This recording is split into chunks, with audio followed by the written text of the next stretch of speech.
Hey, good morning, vets. How you guys doing today? Taking it back old school.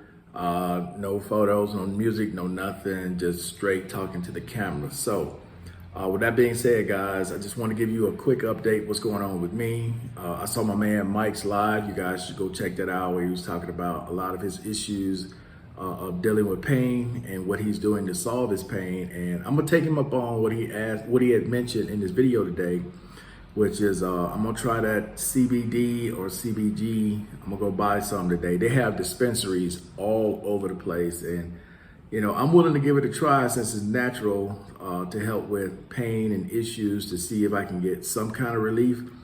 Because his situation is similar to mine, where if you go spend a lot of time out moving around, walking around, and even though I have my braces on, I have an AFO on the left, and then prosthetic, what do you call that?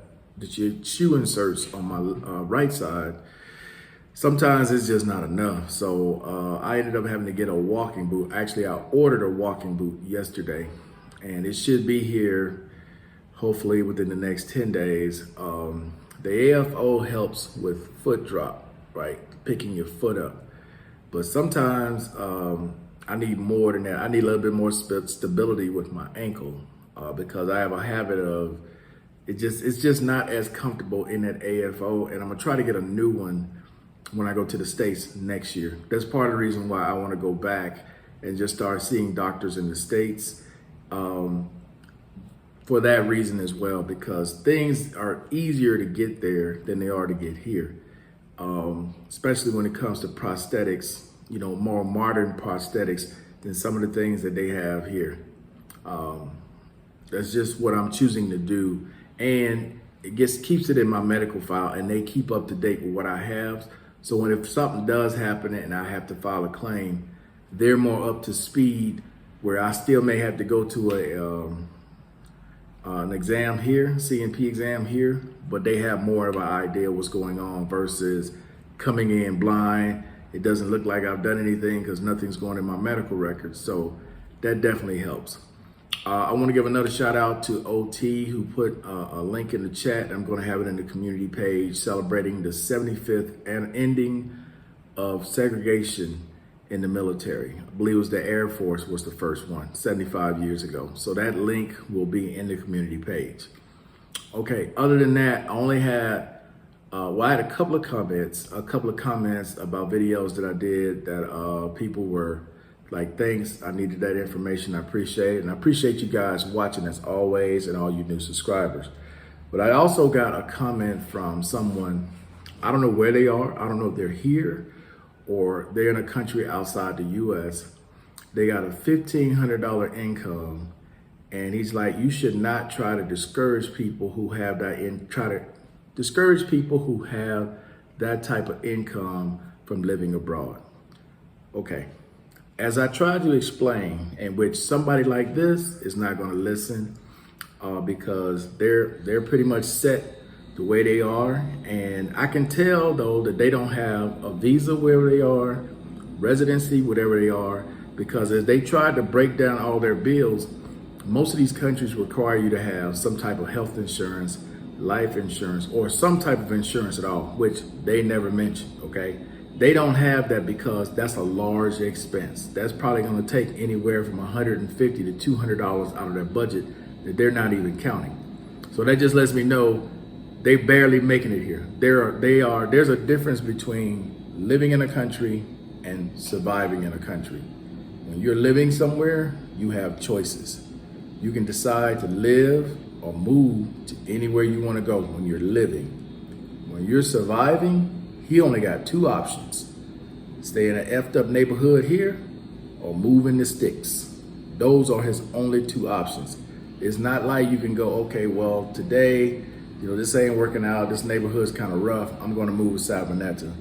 He don't have that option. He either gonna go from bad to deserted. That's it. That's his only options. Okay? I'm not here to try to fool people into believing that kind of money they're gonna survive. As a matter of fact, he's only getting about $300 more than what the average Colombian gets on average in this country. He's only getting $300 more. which means he ain't got no hot water. He ain't got no laundry, no washing machine, and none of that. He's either washing clothes by hand or he's turning it in somewhere. No, thank you. And I'm not going to sit there and promote people who need that social safety net, which is why it's there, to bring their butt across seas to have one thing go wrong and you in the streets. And I ain't helping you, because I'm glad to know that there's people like you out there that's in these countries. So that lets me know when I see you on the streets begging, you did this by choice. So now I'm gonna just walk, I'm gonna do what the locals do. Walk right by you, I'll step right over you. And I have no shame telling you that, because you got no shame leaving America where you at least can get help, healthcare wise, clothing, all that, to take your butt to another country. Bro, I wouldn't go from Phoenix to Los Angeles if all I got is $1,500. I'm not that, whatever, man, whatever. I'm not gonna harp on this dude, because that to me is insane. And if I tell 20 people, hey, I'm gonna give you $1,500, you take your butt to a whole nother country and all you got to live on is $1,500 a month. Yeah. Only people who think that they're living when they actually survive and believe that's a good idea. Insane. Anyway, though, that's pretty much gonna be it for this video, man. I just want to give you guys an update what was going on with me. I always like to respond back to my subscribers and even people who just leave comments, because I knew something was going on with this person, because they asked me several questions. How to get mail, how to, what number you call to get your mail from the VA, and then they left a comment about something else. And the thing that always gets me is this. You'll watch channels telling you that you can survive on that BS number, but then they can't figure stuff out. And then people will come to my channel because I'm telling you how things are here, because I've lived here for so long. And then you want to try to do that on a limited budget, and it's like insane. Anyway, check out my man Howard's video, man. Howard put out a video where this dude is trying to balance a refrigerator on a scooter. You guys be sure to go check that video out, man. That was hilarious. Anyway, that's gonna be it. I appreciate everybody watching as always. And until the next time, guys, I'm out of here. Peace. Enjoy the rest of your day.